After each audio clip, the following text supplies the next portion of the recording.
भारत में मुगल साम्राज्य के संस्थापक जहीरुद्दीन मोहम्मद बाबर ने जब पहली बार उस प्रसिद्ध हीरे को देखा जिसको आज वर्तमान में कोहिनूर या कोह-ए-नूर के नाम से जाना जाता है, तो बाबर ने उसको देखकर क्या लिखा और जब उसकी कीमत का आकलन करवाया तो उस समय उसकी कीमत कितनी निकल कर आई। बाबर ने एक किताब लिखी है, अपनी आत्मकथा लिखी है बाबरनामा के नाम से। हालांकि बाबर ने वो तुर्की भाषा में लिखा था और तुर्की भाषा मुझे आती नहीं, तो एक अंग्रेज लेखक हैं जिनका नाम है बेवरिज। उन्होंने बाबर के द्वारा लिखी गई बाबर की आत्मकथा को तुर्की भाषा से ट्रांसलेट किया इंग्लिश भाषा में। तो ये वही किताब है जो इंग्लिश में ट्रांसलेटेड है और इस वीडियो का मुख्य सोर्स भी यही है जो खुद बाबर के द्वारा लिखा गया है। तो इस वीडियो में हम बात करेंगे कोहिनूर हीरे के संबंध में कि उस हीरे का क्या इतिहास रहा, किन किन हाथों में वो गया, वर्तमान में कहां पर है। हालांकि कोहिनूर हीरे से संबंधित बहुत सारे वीडियोस उपलब्ध हैं, नेट पर भी बहुत सारी जानकारी उपलब्ध है, लेकिन ज़्यादातर बिना सोर्सेज के बात की गई है। अब वो ऑथेंटिक है या नहीं है, ये बिना सोर्स के की गई बात पर विश्वास नहीं किया जा सकता। तो पिछले काफ़ी समय से मैं इस विषय का अध्ययन कर रहा था, बहुत सारे सोर्सेज मैंने देखे। ये तो मुख्य सोर्स है ही, इसके अलावा पंजाब के जो महाराजा थे, महाराजा रणजीत सिंह, उनके शासनकाल की उनकी घटनाओं की जानकारी हमको मिलती है उम्माद उल तवारीख से। वहाँ पर भी कुछ जानकारी उस कोहिनूर के संबंध में हमको मिलती है। खैर, इस विषय को शुरू करते हैं। मैं रमन भारद्वाज, आइए। बाबर ने कोहिनूर हीरे के संबंध में लिखने की शुरुआत उस समय के दिल्ली सल्तनत के आखिरी सुल्तान इब्राहिम लोदी की पराजय के साथ में की है। बाबरनामा में पेज नंबर 311 पर बाबर जैसा लिखता है, in Sultan Ibrahim's defeat the Raja of Gwalior Bikramjit the Hindu had gone to hell. मतलब बाबर ने लिखा है कि सुल्तान इब्राहिम लोदी की पराजय के साथ ही ग्वालियर का राजा बिक्रमजीत, जो कि एक हिंदू है, उसको नरक में जगह मिली। अब बाबर यहां पर क्या कहना चाहता है, इसको मैं आपको काफी डिटेल से समझाता हूं। दरअसल 21 अप्रैल 1526 ईस्वी को बाबर और दिल्ली सल्तनत के आखिरी सुल्तान इब्राहिम लोदी के बीच में एक युद्ध हुआ था जिसको पानीपत का पहला युद्ध कहा गया। पानीपत जो वर्तमान में भारत के हरियाणा राज्य में आता है। इस युद्ध में बाबर ने इब्राहिम लोदी को पराजित कर दिया। इब्राहिम लोदी मारा गया और इब्राहिम लोदी की ओर से ही ग्वालियर के जो शासक थे, जिनके संबंध में बाबर ने विक्रमजीत लिखा है, उनको विक्रमजीत भी कहा जाता था, विक्रमादित्य भी कहा जाता था। तो इस युद्ध में विक्रमजीत या बिक्रमजीत इब्राहिम लोदी की ओर से लड़ते हुए उनकी भी मृत्यु हो गई, विक्रमजीत की। उन्हीं के संबंध में बाबर ने लिखा है the Raja of Gwalior Bikramjit the Hindu had gone to hell. मतलब वो एक हिंदू जिसको नरक में जगह मिली। खैर, बिक्रमजीत की क्यों चर्चा की कोहिनूर के संबंध में लिखने के लिए, ये अभी धीरे धीरे आपको आगे समझ में आ जाएगा। तो बाबर जब यहां पर जीता तो अब सुल्तान तो गए, मतलब सुल्तानों की सत्ता गई, तो सल्तनत काल तो समाप्त हो गया और सुल्तानों की जगह अब बादशाह आ गए। तो मुगल बादशाह थे और पहले के जो थे वो सुल्तान थे। थोड़ा सा इस विषय को और स्पष्ट कर देता हूं। सल्तनत काल जो रहा वो 1206 से और 1526 ईस्वी तक रहा। 1206 में मोहम्मद गोरी के एक गुलाम कुतुबुद्दीन ऐबक ने उत्तर भारत के कुछ क्षेत्रों में अपनी सत्ता स्थापित की थी। वो गुलाम था, इसीलिए सल्तनत काल के आरंभिक शासक को गुलाम वंश का शासक ही कहा गया। हालांकि कुतुबुद्दीन ऐबक ने सुल्तान की उपाधि धारण नहीं की थी, लेकिन इसके बाद के शासकों में इल्तुतमिश ने अपने आप को सुल्तान कहा था, इसीलिए इस काल को सल्तनत काल कहा जाता है। मतलब जहां सुल्तानों का जिस क्षेत्र पर अधिकार है उनका राज्य क्षेत्र सल्तनत। तो ये 1206 से आरंभ होता है और 1526 ईस्वी तक जाता है। इस सल्तनत काल में भी अलग अलग राजवंशों ने शासन किया। गुलाम वंश रहा 1206 से 1290 तक, फिर गुलाम गए तो उनकी जगह खिलजी आ गए 1290 से और 1320 ईस्वी तक। खिलजियों ने सल्तनत काल में सबसे कम समय तक शासन किया था। फिर जब खिलजी गए तो इनकी जगह तुगलक आ गए 1320 से और 1414 ईस्वी तक। तुगलकों ने सल्तनत काल में सबसे लंबे समय तक शासन किया था। फिर जब तुगलक गए तो अब सैयद आ गए 1414 से और 1451 ईस्वी तक, और सैयदों के बाद सबसे लास्ट में थे खिलजी, सबसे लास्ट में थे आपके लोदी सन 1451 से और 1526 ईस्वी तक, और इसी खिलजी वंश का सबसे अंतिम शासक था इब्राहिम लोदी। तो ये बाबर ने यहां पर यह जानकारी दी है। अब बाबर आगे ये लिखता है कि बिक्रमजीत का जो परिवार है वो उस समय जब इब्राहिम लोदी की मृत्यु हुई, जब वो पराजित हुआ, तो बिक्रमजीत का परिवार उस समय आगरा में था। अब आगरा में कैसे पहुंचा, इस विषय को मैं स्पष्ट करता हूं। हालांकि देखिए, पानीपत के युद्ध से काफी वर्षों पहले इब्राहिम लोदी और ग्वालियर के शासक बिक्रमजीत के मध्य मनमुटाव था, दोनों के बीच में तनाव था, और एक संधि के द्वारा ही दोनों साथ आए थे। कहानी, इतिहास क्या है, जब इब्राहिम लोदी 1517 ईस्वी में सुल्तान बना, 1517 से और 1526 ईस्वी तक वो सुल्तान रहा, तो जब वो सुल्तान बना उसके बाद उसने अपने विरोधियों और विद्रोहियों का दमन करना शुरू किया। इन्हीं विरोधियों में से एक व्यक्ति था जिसका नाम था जलाल खां। ये जलाल खां अपनी जान बचाकर ग्वालियर में चला गया, और ग्वालियर के राजा बिक्रमजीत ने जलाल खां को अपने यहां शरण दे दी। इब्राहिम लोदी इस बात से नाराज हुआ, तो इब्राहिम लोदी ने एक बड़ी सेना बिक्रमजीत के ऊपर भेज दी, मतलब ग्वालियर पर चढ़ाई के लिए भेज दी, और इस बड़ी सेना का नेतृत्व दिया गया आजम हुमायूं सरवानी को। अब जब यह सेना वहां गई तो वो जलाल खां जिसको शरण दी गई थी वो तो वहां से निकल गया, मालवा की ओर चला गया, और बिक्रमजीत ने इब्राहिम लोदी की सेना से, मतलब जिसके नेतृत्व में भेजी गई थी आजम हुमायूं सरवानी, उसके साथ में संधि कर ली, और इस संधि के तहत ग्वालियर का दुर्ग तो इब्राहिम लोदी को दे दिया गया, और इब्राहिम लोदी ने इसके बदले शमशाबाद का जो दुर्ग है वो बिक्रमजीत को दे दिया। शमशाबाद जो वर्तमान में उत्तर प्रदेश के आगरा के निकट आता है। ठीक है, तो बिक्रमजीत और उनका परिवार वहां जा चुका था, यह संधि हो गई थी। संधि के द्वारा इब्राहिम लोदी और बिक्रमजीत के मध्य मेल मिलाप हो गया, और बिक्रमजीत अपने अंतिम समय तक इब्राहिम लोदी के वफादार बने रहे, और उनकी ओर से ही, इब्राहिम लोदी की ओर से लड़ते हुए 1526 में पानीपत के प्रथम युद्ध में मृत्यु को प्राप्त किया। क्लियर है। अब आगे बाबर ये लिखता है अपने बेटे हुमायूं के लिए कि जब हुमायूं आगरा पहुंचा तो वहीं पर बिक्रमजीत के परिवार वाले भी थे, मतलब उसके बच्चे, उसकी पत्नी वहीं पर थे, और वो लोग वहां से जान बचाकर भागने की फिराक में थे। लेकिन हुमायूं ने उन पर पहरा बैठा दिया, लोगों को नियुक्त कर दिया कि प्रॉपर वॉच करो, ये लोग यहां से ना निकल पाए, और हुमायूं भी खुद नहीं चाहता था कि ये लोग यहां से निकल पाए। तो फिर आगे बाबर ये लिखता है कि उन लोगों ने, मतलब बिक्रमजीत के परिवार वालों ने हुमायूं को बहुत सारा खजाना, बहुत सारा ज्वेलरी, और वो हीरा जिसको बाद में कोह-नूर या कोही-नूर कहा गया, ये नाम बाद में पड़ा, इसकी चर्चा मैं करूंगा। तो बिक्रमजीत के परिवार वालों ने हुमायूं को बहुत सारा खजाना देने का ऑफर किया, और हुमायूं को जब ये खजाना दिया गया तो उसी में वो हीरा था, बाबर ऐसे लिखता है, उसी में वो हीरा था जो अलाउद्दीन खिलजी के द्वारा लाया गया था। अब सवाल ये निकल कर आता है कि हीरा यहां आ गया, हुमायूं के पास में तो ये हीरा आ गया, लेकिन बाबर ने ये जो लिखा है कि ये वही हीरा था जो अलाउद्दीन खिलजी लेकर आया था।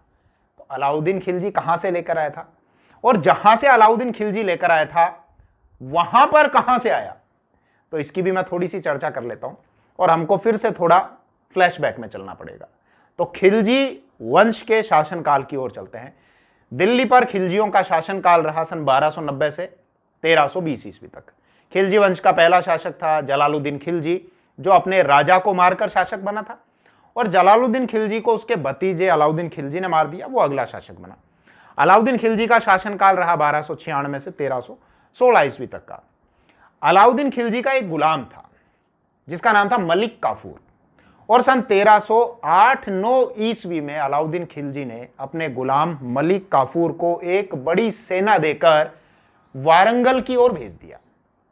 वारंगल जो वर्तमान में तेलंगाना में आता है। उस समय इस क्षेत्र पर काकतीय वंश का शासन हुआ करता था, और यहां के जो राजा थे वो थे प्रताप रुद्रदेव। तो मलिक काफूर बड़ी सेना लेकर वहां गया 1308-9 ईस्वी में, और जब यह युद्ध हुआ तो प्रताप रुद्रदेव ने बहुत संघर्ष किया, लेकिन अंततः उनकी पराजय हुई और प्रताप रुद्रदेव ने मलिक काफूर के साथ में संधि कर ली और संधि के तहत बहुत सारा खजाना दिया गया और वही सुप्रसिद्ध हीरा दिया गया जिसकी चर्चा बाबर ने अपनी किताब बाबरनामा में की है कि यह हीरा वही था जो अलाउद्दीन खिलजी लेकर आया था, मतलब अलाउद्दीन खिलजी की सेना लेकर आई थी। तो यह वारंगल से आया। अब एक क्वेश्चन और निकल कर आता है कि वारंगल के शासक प्रताप रुद्रदेव के पास में कहां से आया, यह तेलंगाना में कहां से आया? तो देखिए, इसका ओरिजिनल मालिक कौन था, सबसे पहले यह हीरा किसने लिया, किसने ढूंढा, इसके संबंध में तो बहुत सारी थ्योरीज हैं और कोई भी थ्योरी इस बात को सही तरीके से प्रूव नहीं कर पाती कि वास्तव में इसका पहला ओनर कौन था। लेकिन फिर भी ज्यादातर यह कहा जाता है इसके जो मालिक थे वो काकतीय वंश के शासक ही थे।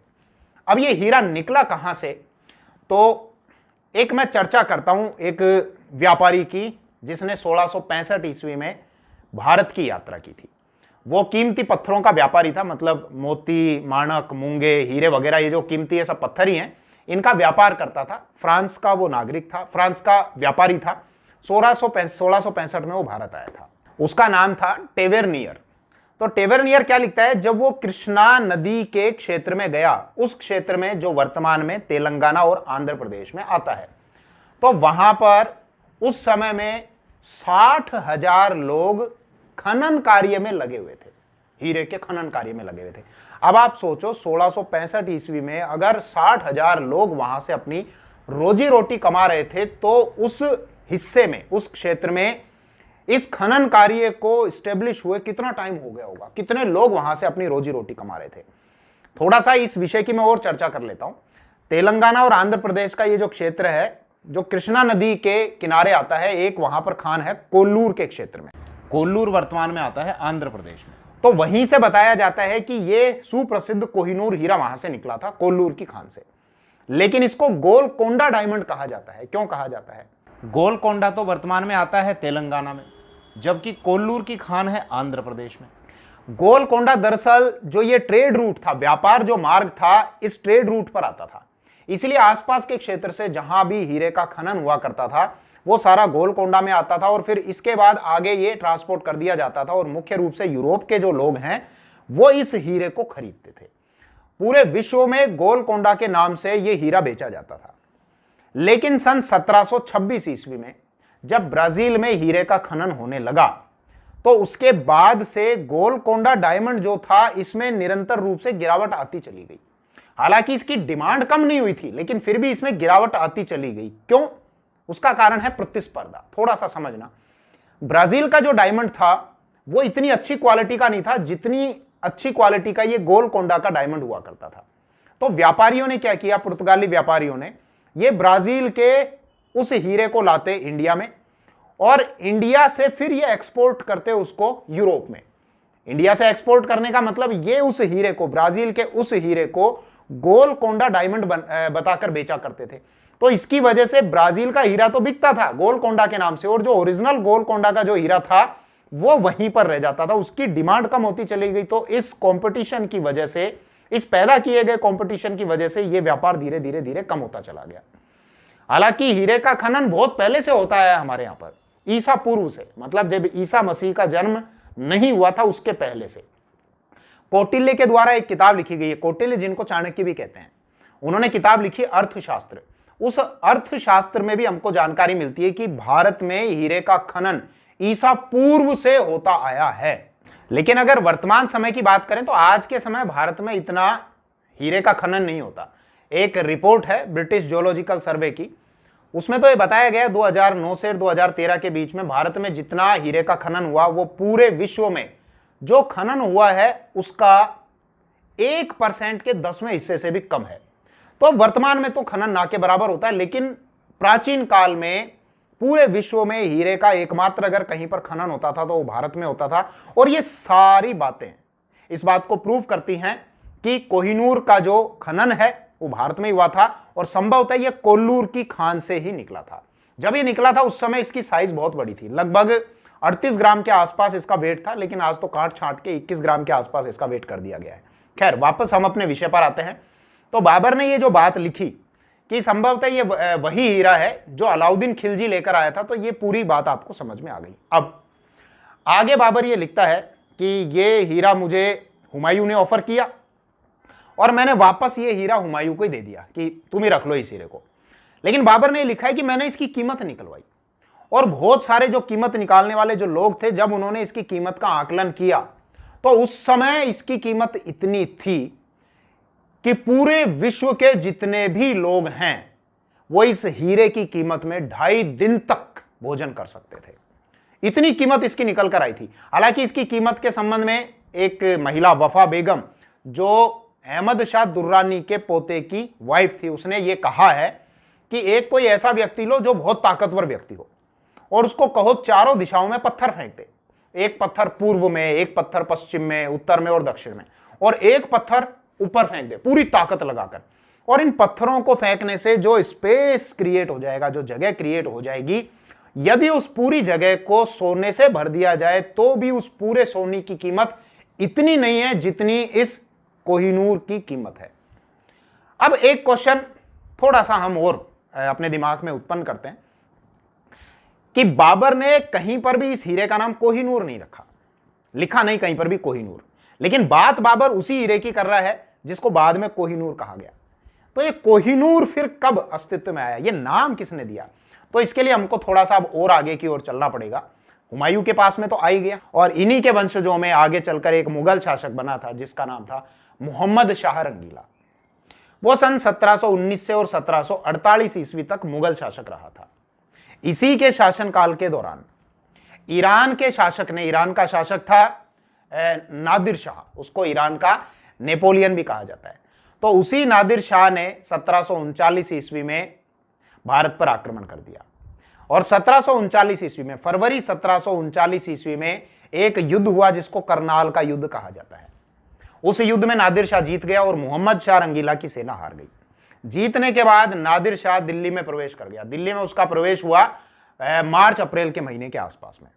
जब वो दिल्ली में गया तो एक इतिहासकार ने उस समय की घटनाओं की जानकारी देते हुए लिखा है कि दिल्ली में उस समय अनाज के जो दाम थे वो आसमान पर चढ़ गए, अनाज के दाम बढ़ गए, अनाज की किल्लत हो गई, लूटपाट शुरू हो गई।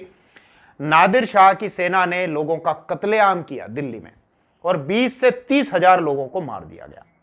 तो मोहम्मद शाह रंगीला का जो सेनापति था निजामुल मुल्क, वो नंगे सर, मतलब अपनी पगड़ी उतारकर नादिर शाह के सामने गया और ये कहा, आप ये मारकाट बंद कीजिए, आपको जितना पैसा चाहिए, जितनी दौलत चाहिए वो हम आपको देंगे। तो उस समय इतनी दौलत नादिर शाह लेकर गया था कि जितना पैसा मुगलों ने इकट्ठा किया था वो लगभग पैसा वो लूट कर ले गया।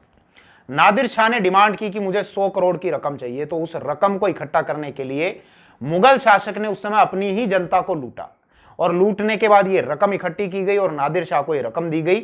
और ऐसा बताया जाता है कि जब नादिर शाह इस रकम को, इस पैसे को लेकर गया तो उसी में ये प्रसिद्ध हीरा कोहिनूर भी था, और इसी हीरे को देखकर नादिर शाह ने कहा था ये कोह ए नूर है, यानी कोहिनूर है, मतलब रोशनी का पहाड़ या रोशनी का पर्वत, माउंटेन ऑफ लाइट, इसका मतलब ये था। उसी लूट में नादिर शाह एक तख्त भी ले गया जिस पर मुगल बादशाह बैठा करते थे, उसको तख्त ए ताऊस या मयूर सिंहासन कहा जाता है, वो भी लेकर चला गया। ऐसा बताया जाता है कि जब नादिर शाह यहां से इतना पैसा, इतनी लूट की रकम लेकर गया तो उसने उस रकम को 700 हाथियों पर लादा, 4000 ऊंटों पर लादा, और इसके अलावा 17,000 घोड़ों पर उस रकम को, उस लूटी हुई संपत्ति को उसने लाद दिया। और यह पैसा जब लेकर गया तो चिनाब नदी जब वो क्रॉस कर रहे थे तो वहां पर उसके बहुत सारे सैनिक ऐसे थे जिन्होंने इस खजाने में से बहुत सारा खजाना अपने पास में छुपा लिया था, और बाद में उस खजाने को यहां वहां दबा दिया, नदी में फेंक दिया ताकि तलाशी में पकड़ में ना आए, और बाद में आकर हम इस खजाने को फिर से ले जाए। तो जितना पैसा मुगलों ने अब तक समेटा था उसको सारा समेट के और नादिर शाह लेकर चला गया। तो ये तो समझ में आया कि इस हीरे को कोहिनूर या कोह ए नूर कब कहा गया। अब क्वेश्चन ये आता है, ये हीरा लंदन कैसे पहुंचा? भाई वर्तमान में तो टावर ऑफ लंदन में ज्वेल हाउस है, वहां पर रखा गया है और कोई भी जाकर वहां पर देख सकता है उसको, मतलब म्यूजियम में रखा गया है, वहां पर जाकर कोई भी उसके दर्शन कर सकता है। और कई देश, 4 देश इसकी दावेदारी करते हैं। हालांकि सच्ची दावेदारी तो भारत की है, क्योंकि भारत के शासकों के पास में लंबे समय तक रहा और यहीं पर इसका खनन हुआ था। और अंत में भी जो भारत के जो शासक थे रणजीत सिंह और उनके जो वंशज थे महाराजा दिलीप सिंह, उनके पास से ही ये हीरा कहां पर गया, लंदन की ओर गया। तो सही मायने में दावेदारी तो भारत की है, लेकिन पाकिस्तान भी अपना दावा ठोकता है, अफगानिस्तान भी अपना दावा करता है और ईरान भी अपना दावा करता है। खैर, वापस हम विषय पर आते हैं। नादिर शाह के पास में गया। अब लंदन तक कैसे पहुंचा, तो देखिए जब 1747 में नादिर शाह की मृत्यु हुई तो उसके वंशजों में उत्तराधिकार को लेकर संघर्ष हुआ और उसी के वंशजों में से सहायता प्राप्त करने के लिए एक उत्तराधिकारी ने यह हीरा अहमद शाह दुर्रानी को दिया 1751 में। अहमद शाह दुर्रानी जो अफगान एम्पायर का संस्थापक था। अहमद शाह दुर्रानी वही व्यक्ति जिसके और मराठों के बीच में पानीपत का तीसरा युद्ध हुआ था। खैर, अहमद शाह दुर्रानी के पास में आया। अहमद शाह दुर्रानी की जब मृत्यु हुई तो उसका जो पोता था शुजा शाह दुर्रानी, उसके पास में यह हीरा गया और उसने सहायता प्राप्त करने के लिए सन 1813 में पंजाब के शासक महाराजा रणजीत सिंह को यह हीरा दिया था। अब महाराजा रणजीत सिंह देखो इस हीरे को जगन्नाथपुरी के मंदिर को दान देना चाहते थे। उनके शासनकाल के घटनाक्रम की जानकारी हमको एक सोर्स से मिलती है और वो सोर्स है उम्माद उल तवारीख। उम्माद उल तवारीख से हमको पता चलता है कि 1839 ईस्वी में जब महाराजा रणजीत सिंह की मृत्यु हुई तो अपनी मृत्यु से कुछ समय पहले तक वो बोलने में असमर्थ थे, यानी उनकी तबीयत बहुत खराब थी, वो इशारों में ही अपनी बात समझाया करते थे। तो उनके जो प्रमुख ब्राह्मण थे जिनका नाम था गोविंद राम ने कोहिनूर हीरे के संबंध में यह कहा कि महाराजा इस हीरे को जगन्नाथपुरी के मंदिर को भेंट देना चाहते हैं और उनकी इस बात का महाराजा ने इशारों में समर्थन किया कि हां ये बात सही है। लेकिन जब महाराजा रणजीत सिंह की मृत्यु हुई और उनकी मृत्यु के पश्चात अगले शासक बने खड़क सिंह, तो खड़क सिंह और उनके मंत्री ने यह कहा कि यह जो संपत्ति है व्यक्तिगत संपत्ति होने की बजाय राज्य की संपत्ति है, इसीलिए इस संपत्ति को वहां पर नहीं दिया जाएगा। अब आगे भी बहुत सारी देखो अगर मैं चर्चा करूं तो खिचड़ी सी हो जाएगी दिमाग में, तो इतनी सी बात समझ लीजिए। यह हीरा अब आगे होते होते महाराजा रणजीत सिंह के वंशजों के पास में रहा और महाराजा दिलीप सिंह जो थे उनके पास से यह हीरा लंदन पहुंचा दिया गया। दरअसल 1849 ईस्वी में जब अंग्रेजों की पंजाब पर जीत हो गई और एक संधि हुई तो यह जो हीरा था यह हीरा अंग्रेजों के अधीन हो गया और उस समय के जो गवर्नर थे डलहौजी के द्वारा इस हीरे को ब्रिटेन पहुंचा दिया गया और वहां पर जो वहां की महारानी थी विक्टोरिया, उनके ताज में ये लगा दिया गया। महारानी विक्टोरिया की मृत्यु हुई तो महारानी अलेक्जेंड्रा के पास पहुंच गया। महारानी अलेक्जेंड्रा की मृत्यु हुई तो महारानी मैरी के पास में पहुंच गया और महारानी मैरी की मृत्यु हुई तो महारानी एलिजाबेथ के पास में ये पहुंच गया। हालांकि जब ये हीरा वहां पर गया था तो 1851 में हाइड गार्डन में इसको रखा गया था ताकि वहां की जनता इसको देख सके। इसकी बहुत चर्चाएं थी, कोहिनूर की बहुत चर्चाएं थी, लेकिन जनता ने इतनी दिलचस्पी नहीं दिखाई, तो इसीलिए इस हीरे को काटा गया, काटकर इसको फिनिश किया गया, पॉलिश की गई और वर्तमान में ये हीरा कट पिट कर छोटा हो गया। पहले जो हीरा 38 ग्राम के आसपास का था अब वो लगभग 21 ग्राम के आसपास का ही रह गया है और वर्तमान में ज्वेल हाउस है टावर ऑफ लंदन में, वहां पर ये रखा गया है। तो उम्मीद है कि बाबर के उस सोर्स के आधार पर, बाबरनामा के आधार पर कोहिनूर हीरे के संबंध में ये जो जानकारी देने का मैंने प्रयास किया है ये अच्छे से आपको समझ में आया होगा। हालांकि पंजाब के महाराजा रणजीत सिंह के पास में जब ये आया और अंग्रेजों के पास में गया तो इस बीच में भी अभी बात करने को लेकर बहुत सारे सोर्सेज हैं, उनकी भी बहुत सारी यहां चर्चा हो सकती है, लेकिन वीडियो बहुत लंबा हो जाएगा। इस विषय पर फिर कभी और चर्चा करेंगे। Thank you. जय हिंद।